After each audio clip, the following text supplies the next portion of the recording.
Buenos días, Juan Diego. Muchas gracias por la invitación. A usted por su tiempo, congresista, ¿qué impresiones, qué sensaciones con lo que ha ocurrido en Colombia? Bueno, es muy triste, ¿no? Es una sensación de pesar. El fallecimiento de una promesa política en Colombia es realmente una noticia triste. Independientemente de la forma como él ha fallecido, realmente es una pena que no esté más en el escenario político. Es eso exactamente, ¿no? Una promesa política, porque luego de haber invertido años en su preparación para trabajar directamente en la administración pública, a diferencia de muchos congresistas, servidores públicos, que muchas veces ingresan a política para improvisar, desde muy joven se preparó. Este señor Uribe se preparó para poder participar de la política partidaria en su país, si mal no me equivoco, a través del Centro Democrático. Y Así es. ahora, en este contexto en el que vivimos, también un contexto de violencia, no se ha llegado a escalas de lo que se está apreciando en Colombia, pero si es que no se hace algo ahora en nuestro país, ¿Perú terminará convirtiéndose en una sociedad similar a la de Colombia? Bueno, ese es un camino que no queremos recorrer. Colombia es definitivamente un país más violento que Perú, y no queremos ir por ese camino. Y yo no sé si vayamos a tener ese tipo de violencia política, por ejemplo, asesinatos de candidatos o de políticos en ejercicio. El señor Miguel Uribe, él era senador en ejercicio, posible candidato presidencial, pero él era un senador. ¿Verdad? No se ha atentado contra un candidato, sino contra un senador de contra una autoridad. Contra una autoridad.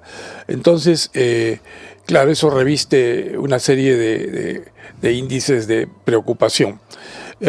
Acá en Perú, afortunadamente, eso no tenemos. Lo tuvimos, hemos tenido situaciones, épocas en las que ha habido violencia política en el Perú, pero afortunadamente últimamente no tenemos esa situación. Así que solo se necesita un loco para que esto pueda empezar a ocurrir.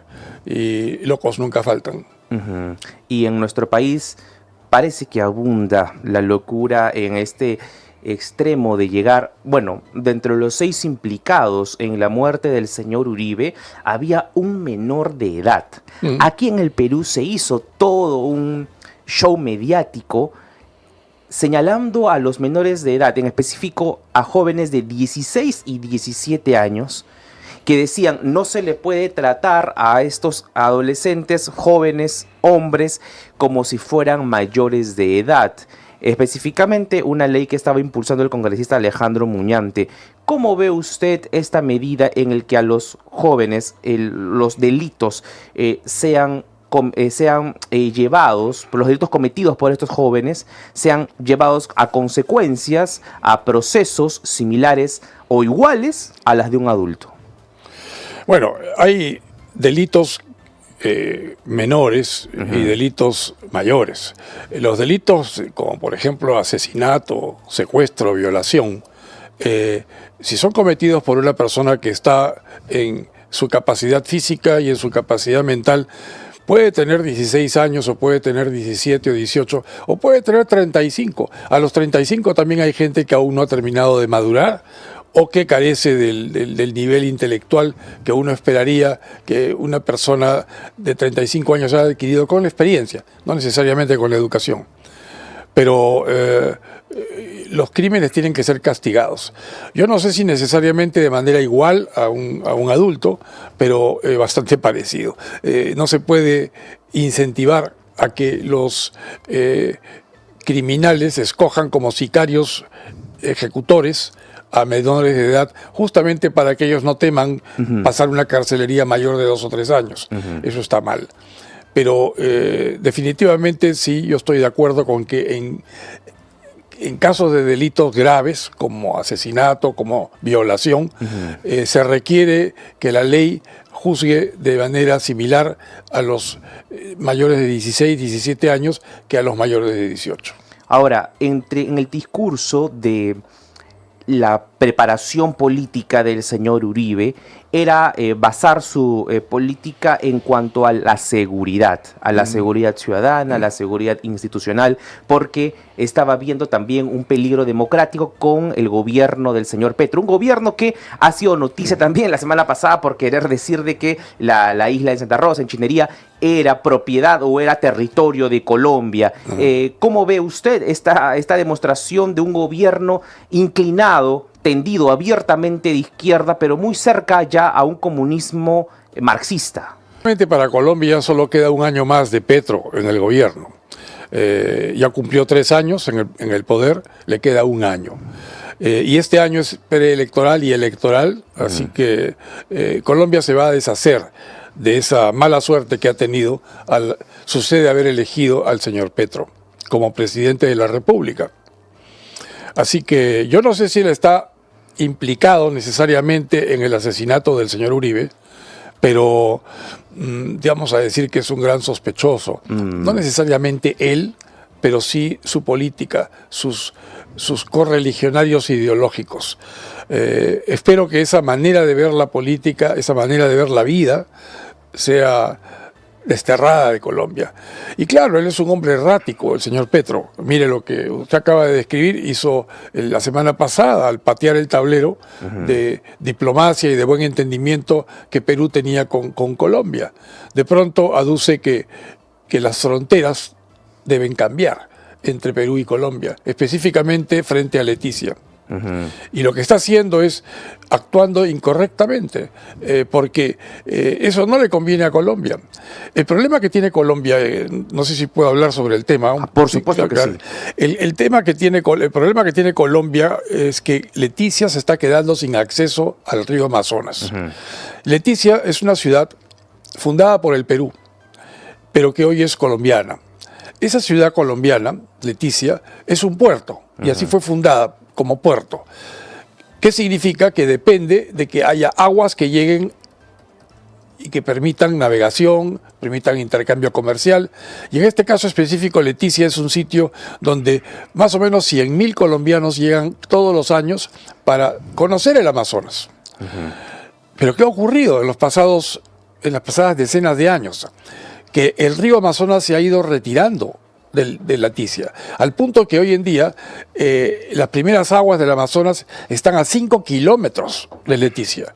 ¿Qué puerto es ese? Es un puerto seco, claro, como se le define, un puerto sin agua.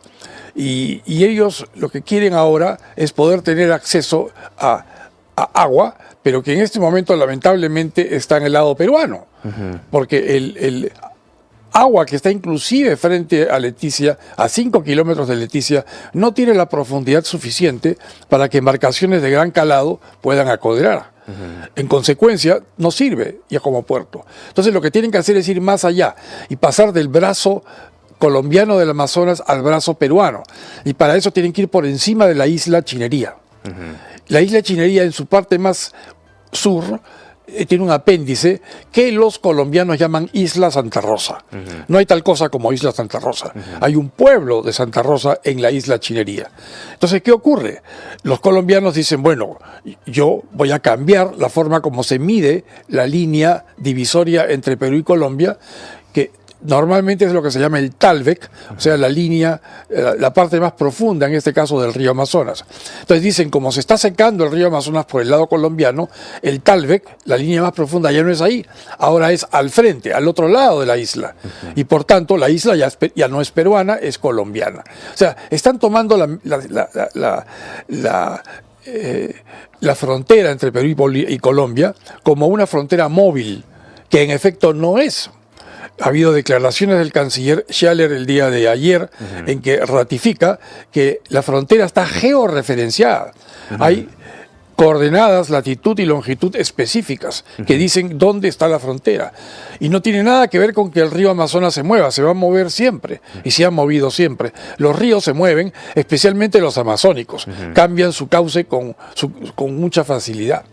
Entonces, y el caudal también aumenta o disminuye, lo que provoca la generación de islas o de sedimentaciones que de pronto hacen que una parte del río ya no sea navegable. Pero no porque eso ocurra vamos a estar sentándonos a cambiar la frontera cada 4 o 5 años. Eso no tendría ninguna lógica. El tratado que se firmó en el año 22 y luego en el año 34, el protocolo de Río de Janeiro, especifican con claridad que la frontera es inamovible y para eso ha sido georreferenciada. Entonces, lo que está haciendo el señor Petro es tratar de conseguir que Leticia tenga acceso al agua del río Amazonas, al río navegable, no a la parte no navegable que es la que ahora tienen. Y para eso están dispuestos a pelearse con Perú. Petro es muy impulsivo. Recordemos que hace 3 años él empezó su gobierno oponiéndose al gobierno peruano.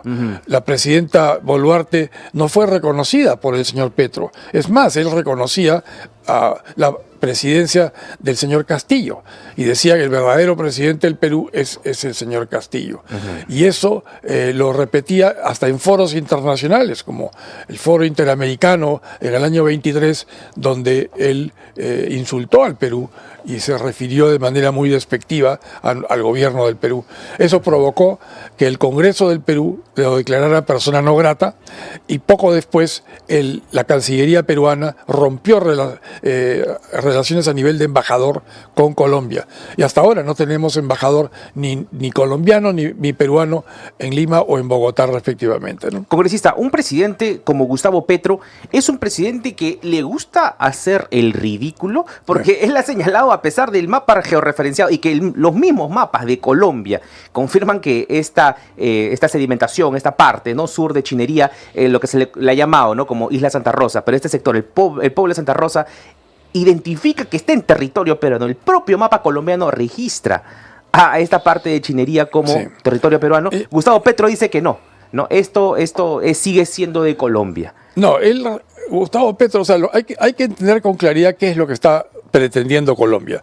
Colombia, sí, en efecto, reconoce que hoy en día la isla está en territorio peruano y que tiene peruanos que la habitan y la economía es peruana, la educación es peruana, la salud es peruana. Pero el punto es que ahora quiere cambiar las cosas. Quiere decir, como el río Amazonas ha sedimentado y por tanto ya no es navegable en la parte colombiana, esto ha hecho que cambie la zona de mayor profundidad. Y al haber cambiado, entonces ya el Talvec, la forma como se va a dividir Perú y Colombia, ya no está en el lado del brazo colombiano, sino está en el lado del brazo hoy peruano. Y eso automáticamente va a significar que la isla de Chinería, o por lo menos la porción de Santa Rosa, cae en territorio colombiano. Y entonces él reconoce que hasta hoy ese territorio es peruano, pero él quiere cambiar los límites. Está aduciendo que los límites son móviles. ¿Y por qué quiere llegar a esta situación, a esta conclusión desesperada, Petro?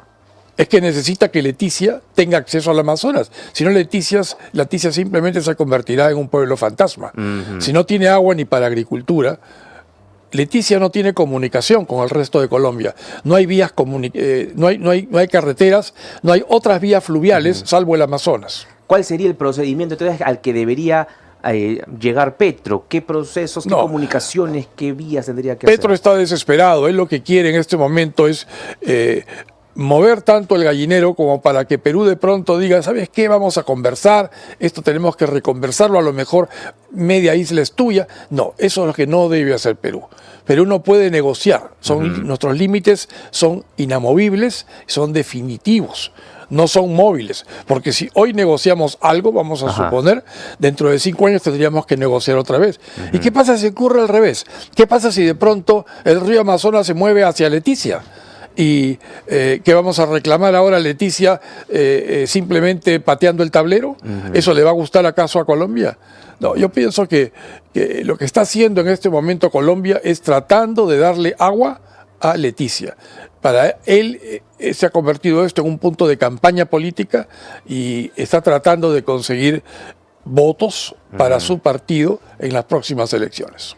Congresista, desde la última apreciación de los hechos por parte del presidente colombiano Gustavo Petro, ¿cómo lo definiría usted ideológicamente y políticamente al presidente colombiano?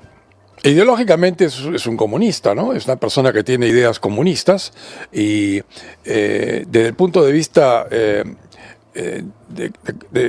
ideología moderna, yo diría que está muy atrasado. Él todavía vive en la época de los años 70, donde las cosas se veían o blanco o negro, o rojo o azul, pero nunca tonos intermedios. Él no está sabiendo manejar la política interna de su país. Uno de los grandes problemas que tiene Colombia es que ha decapitado realmente la meritocracia en sus autoridades. Por ejemplo, este señor, el ministro del Interior, el señor Benedetti, el ministro de Colombia, que salió hace pocos días en televisión a decir, bueno, esto significa que tendremos que ir a la Corte a hacer negociaciones diplomáticas, y si no iremos a La Haya, y si no, la cosa se va a poner fea. Como tratando de dar a entender que nos vamos a ir a la parte militar si es que la cosa no, si Perú no quiere negociar. Bueno, ese señor Benedetti sucede que es ministro del Interior porque no pudo ser embajador de Colombia en Roma a cargo de la FAO, de la Organización para la Alimentación. Y no pudo hacerlo porque un tribunal administrativo colombiano lo bajó del nombramiento, aduciendo, bueno, identificando que se requería saber inglés. Y sin embargo él no conocía, no manejaba, no dominaba el idioma inglés. Entonces no podía ser embajador. Y entonces, ¿qué hizo Petro como consecuencia de eso? Cambió las reglas en Cancillería y dijo, hoy en día para ser embajador no se necesita más que ser ciudadano en ejercicio, punto. Eso no puede ser. Entonces la gente que está ahora en Cancillería colombiana no tiene el nivel que tenía antes la Cancillería, y por eso es que estamos viendo estas cosas. Por eso es que vemos que un presidente impulsivo maneja la política internacional como le corresponde constitucionalmente, pero la maneja de una manera irresponsable, porque no se apoya técnicamente en el órgano técnico que es la Cancillería colombiana, ¿no? Ahora, hay que recordar un poco a los políticos que aplaudieron mucho a Gustavo Petro y que orgullosamente posaban a su costado. Uno de estos personajes fue la exalcaldesa de Lima, Susana Villarán, sí, claro, que le dio las llaves de la ciudad. ¿Qué opina usted de aquel momento? ¿Es una persona similar ideológicamente a Petro, la señora Susana Villarán? ¿Debería quitársele la llave de la ciudad a Gustavo Petro? ¿Cómo lo evaluó el congresista Ernesto Bustamante? A ver, Susana Villarán no es comunista. Ella es una persona de izquierdas, pero comunista no es. Lo que pasa es que se sintió afín al señor Petro y que aún no era presidente, era voceado como fuerte candidato para años después. Era alcalde de Bogotá, si no me acuerdo. En ese momento era alcalde de Bogotá, sí, pero estaba voceado. Varios alcaldes, en Perú nunca un alcalde ha sido presidente de la República, hasta ahora. Pero en Colombia sí. Un ejemplo es, por ejemplo, el señor Petro. Él era alcalde en esa época y ella, como alcaldesa de Lima, lo condecoró, le dio la medalla de la ciudad. Claro, sí, en realidad eso es una cosa totalmente nominal. Yo no pienso que valga la pena realmente ni siquiera quitarle la condecoración. Simplemente debemos olvidarnos de la existencia de este señor y concentrarnos en cerrar filas en el Perú en torno a que las peticiones del señor Petro no son viables, porque es como que en este momento se quiera cuestionar cuál es el límite entre Perú y Ecuador en Tumbes o entre Perú y Chile en Tacna y Arica. Eso no se puede discutir, ya está sellado con un tratado. Y quien se atreva a levantar ese tipo de cuestionamientos está pues jugando con fuego, porque nosotros los peruanos vamos a defender nuestro territorio primero con la ley y después con la fuerza de las armas. Así tiene que ser. Así que el momento que Petro entienda eso, sabrá que no puede ir más adelante y tendrá pues que olvidarse que puede pasar con Leticia. Hay tantas soluciones para Leticia. Si yo fuera colombiano, propondría dragar, por ejemplo, esa parte del río Amazonas para quitarle el sedimento y volarlo profundo. O establecer convenios con Tabatinga, con Brasil y con el propio Perú para por ejemplo, evitar que se formen estas islas fluviales en medio del Amazonas y vuelva a ocurrir esto en el futuro. O sea, actuar en prevención. Y para en este momento poder ver qué se puede hacer con Leticia, tratar de hacer un convenio con Tabatinga, con Brasil, un convenio con Perú, para que se pueda utilizar las aguas profundas del Amazonas en beneficio de Leticia, pero sin pedir soberanía. Una cosa es que yo le diga a Perú, permíteme, hagamos un contrato de servidumbre que permita que nuestros barcos puedan acoderar en el lado peruano. Perú no se va a negar a una cosa así, simplemente es un tema de negocios. Pero de ahí a decir, me lo das porque es mío ahora, porque la línea divisoria cambió porque el río se movió, eso es una tontería, una necedad por parte del señor Petro. Hay que poner fuerza allí para decir, no señor, los límites están georreferenciados, esto no lo mueve nadie. Hay que poner fuerza, ha mencionado usted, esa misma fuerza también con la que ha salido a hablar Keiko Fujimori en relación a Gustavo Petro ha aparecido. Normalmente Keiko no opina en cuanto a las diferentes problemáticas de la nación, pero en este problema sí ha salido a pronunciarse y ha sido muy mediática. Esa misma mano dura que expresa su lideresa es la que expresa usted también. Naturalmente, naturalmente. Keiko Fujimori ha manifestado que Perú tiene límites totalmente inamovibles y que esto no puede cambiarse por la voluntad de un dictador, de un exterrorista, de un exguerrillero. No se puede hacer una cosa así.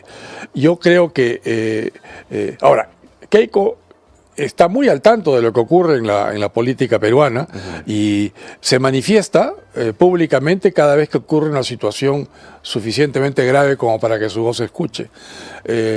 Así que en realidad su posición en este momento es la posición que ella siempre ha tenido respecto a nuestras fronteras y es que estas son inamovibles.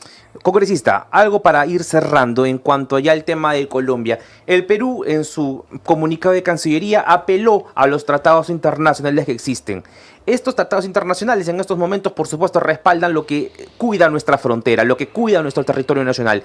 Pero en el caso, por ejemplo, de la inseguridad ciudadana, cuando comentábamos el caso del asesinato, del intento de asesinato que se llevó a cabo contra el señor Miguel Uribe y que ahora lamentablemente ha perdido la vida.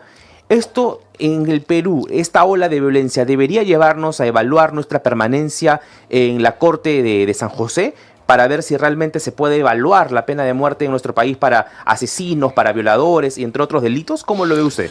Claro, son dos cosas distintas, ¿no? Para poder reinstaurar la pena de muerte, si eso fuera aprobado, tendríamos primero que denunciar nuestra afiliación con el Tratado de San José. Pero lo otro es la relación con la Corte Interamericana de Justicia, que es un órgano del sistema interamericano. Son dos cosas diferentes. Ahora, yo pienso que yo no estoy de acuerdo con la pena de muerte, para empezar. Desde el punto de vista personal, no coincido con que se debe aplicar una sanción irreversible como es la muerte, cuando en una de esas 2, 3, 5 o 50 años después se descubre que la persona es inocente. Siempre se le puede excarcelar, pero no se le puede resucitar. Por supuesto.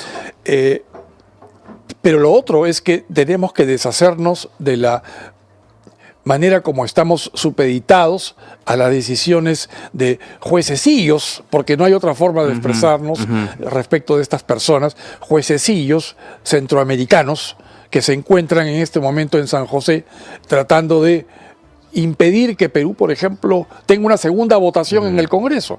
Hay un proyecto de ley que tiene que ver con una decisión legítimamente peruana, totalmente autónoma, que ha pasado ya en primera votación en el Congreso y está esperando segunda votación. ¿Cómo es posible que la Corte Interamericana de pronto diga, yo invoco al Estado y por tanto al Congreso y eventualmente después a la presidenta para que no promulgue, invoco al Estado para que no avance este proyecto de ley que tiene que ver con el enjuiciamiento a los militares durante 30 o 40 años, ¿no? Entonces, no puede ser que la Corte Interamericana esté supeditado a eso. Pero por otro lado, yo tengo sentimientos encontrados, porque a mí sí me gustaría... ¿Me quiere interrumpir? Sí, mi estimado. Me estaban pidiendo una pausa, deme 30 segundos y volvemos con sus sentimientos encontrados. Perfecto, que elimina, es vida por vida. Sangre que derrama sangre debe pagarse con sangre. ¿Es así? ¿Usted lo entiende así o no? En la guerra, sí. Sangre con sangre.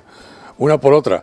Pero en un mundo civilizado yo creo que nunca se puede demostrar, ni siquiera con una confesión total, la culpabilidad de alguien que ha cometido un delito muy serio, como por ejemplo asesinato. Entonces, matar a alguien porque asesinó, corremos el riesgo de que esta persona pues sea inocente. Siempre existe esa posibilidad. Repito, inclusive en situaciones de confesión, porque las confesiones pueden ser equivocadas o motivadas por problemas de psicopatías. Pero si hay una cámara claramente donde se registra que un sicario le quitó la vida a un emprendedor, a un bodeguero, ¿qué hay sé yo? inteligencia artificial. No, yo pienso que no. Okay. Yo pienso que hay que proteger la vida, no es necesario venganza. En casos de guerra sí, porque uno quiere impedir que esta persona se vuelva a tomar las armas y actúe como un combatiente otra vez. Esa es la única razón por la que se permite la muerte de un soldado enemigo en combate y en guerra, pero en la paz no es necesario. En la paz no es necesario. Yo pienso que con aplicar una carcelería perpetua eso es suficiente. Una cadena perpetua. Cadena perpetua, sí, pero pena de muerte yo estoy en principio una cadena perpetua sin posibilidad, o sea, que se cumpla la perpetua, nada que si te portas bien te sacan 35 años. En Estados Unidos lo que hacen es te condenan a 400 años. Entonces, si alguien por ahí te reduce la pena a la mitad, te quedan 200, ¿no? De acuerdo. Congresista, ahora, me habla de los sentimientos encontrados. ¿Por qué? Sí, respecto a retirarnos de la Corte Interamericana de Derechos Humanos. A ver. ¿Por qué? Porque mis sentimientos encontrados están en el sentido de que yo pienso que en un sistema ideal deberíamos tener una versión supranacional de una corte de primer nivel, que realmente nos pueda proteger y a la cual podamos acudir usted y yo si somos asaltados por nuestro Estado. Yo pienso que eso es necesario. El problema es que la Corte Interamericana, como ha venido siendo formada en los pasados años, está constituida por gente incapaz y por gente ideologizada, que lo que hace es atacar, en este caso, a naciones que sucede que tienen una posición política distinta que la de ellos. Es gente de la izquierda que está tratando de vengarse de los gobernantes que están en la derecha. Y se la agarran con países que son tan abiertos como Perú, que por ejemplo está en el sistema interamericano, pero a pesar de que le dan con palo. No tengo las estadísticas a la mano, pero entiendo yo que las he visto antes, y la cantidad de casos que hay en esa corte respecto de Perú, la mayoría los pierde Perú.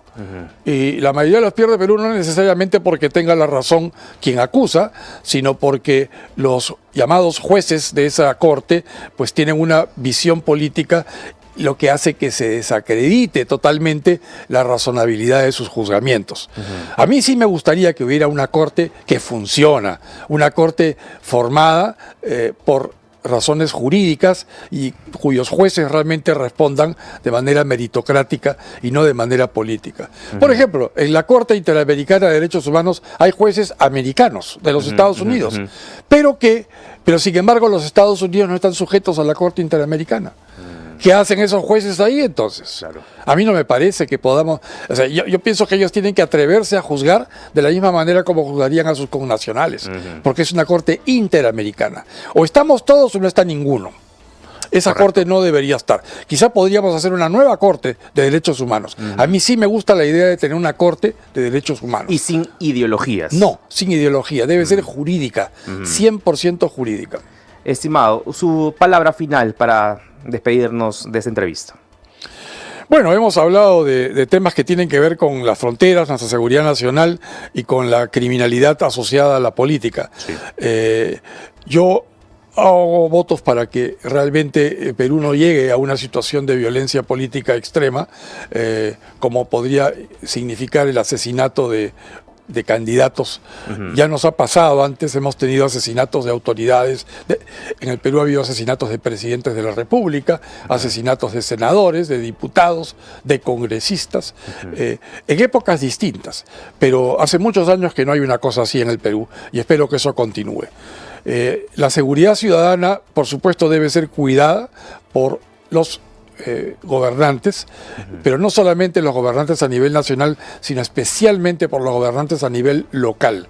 Y finalmente, somos los propios ciudadanos los que últimamente somos responsables de nuestra propia seguridad, porque nuestros gobernantes son votados por nosotros, son puestos por nosotros en el poder para que nos gobiernen, pero la seguridad viene desde abajo.